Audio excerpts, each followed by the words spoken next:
RRB நீங்க போகணும் அப்படின்னா அந்த சிலபஸ் மெக்கானிக்கலுடைய சிலபஸ் என்னங்கிறத பாத்துக்கணும். Minimum 10 years previous question papers ஈஸியா கிடைக்கும். நெட்ல எல்லாம் நீங்க டவுன்லோட் பண்ணிக்க முடியும். அந்த previous 10 years question papers download பண்ணிட்டு அதுல என்னென்ன மாதிரி எந்தெந்த ஏரியால கொஸ்டின்ஸ் கேட்கறாங்க அதை மட்டும் தரவ படிங்க. ரிப்பீட்டடா அதே தான் வரும். இப்போ சே ஃபார் எக்ஸாம்பிள், இப்போ ப்ரொடக்ஷன் அப்படின்னு எடுத்துக்கிறீங்க. ப்ரொடக்ஷன்ல 2 பிரிவு இருக்கு இல்லையா? ஒன்னா மெட்டல்ல ஒட்டுவோம், இல்லாட்டி மெட்டல்ல வெட்டுவோம். 2 தான் நடக்கும். மெட்டல் ஒட்டுறதுக்கு பேர் என்ன? மெட்டல் ஜாயினிங் ப்ராசஸ் இல்லையா? அதான் மெட்டல் வந்து ஒட்டுறதுன்னு சொல்லுவோம். எதெல்லாம் ஒட்டுறது? Welding, soldering, forging, riveting, bolt nut போட்டு ஒட்டுறோம் இல்லையா? அதெல்லாம் டெம்பரவரி ஒட்டுறோம். இது வெல்டிங்னா பர்மனன்ட் ஒட்டுறோம், அவ்வளவுதான் இல்லையா?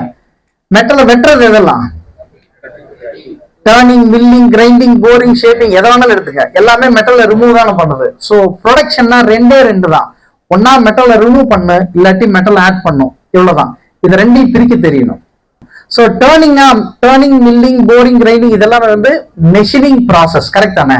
இப்போ நீங்க கேட்ட மாதிரி RRB question paper last 10 years question paper எடுத்துக்கிறீங்க, ரைட்டா? அந்த மெஷினிங் ப்ராசஸ்ல மட்டும் எத்தனை கேள்வி கேட்டிருக்காங்க புரியுது இல்லையா? என்னென்ன டாபிக்ல கேட்டிருக்காங்க? மில்லிங்ல எவ்வளவு கேள்வி கேட்டிருக்காங்க, ரீமிங்ல எவ்வளவு, கிரைண்டிங்ல எவ்வளவு, ஷேப்பிங்ல எவ்வளவு, போரிங்ல எவ்வளவு கொஸ்டின்ஸ் கேட்டிருக்காங்க. ஓகே, 8 கொஸ்டின் கேட்டிருக்காங்க. அந்த 8 கொஸ்டினும் damn sure I am telling that ரிப்பீட்டடா தான் இருக்கும். கொஞ்சம் வேர்டிங்ஸ் மாத்தி போட்டிருப்பாங்க. மோஸ்ட்லி நார்த் இந்தியன்ஸ் பாத்தீங்கன்னா மேக்சிமம் டிஃபென்ஸோ அல்லது சென்ட்ரல் கவர்மெண்ட் செக்டார்லயோ ஈஸியா அவங்க வந்து நுழையிறது ஒரே காரணம் என்ன தெரியுமா?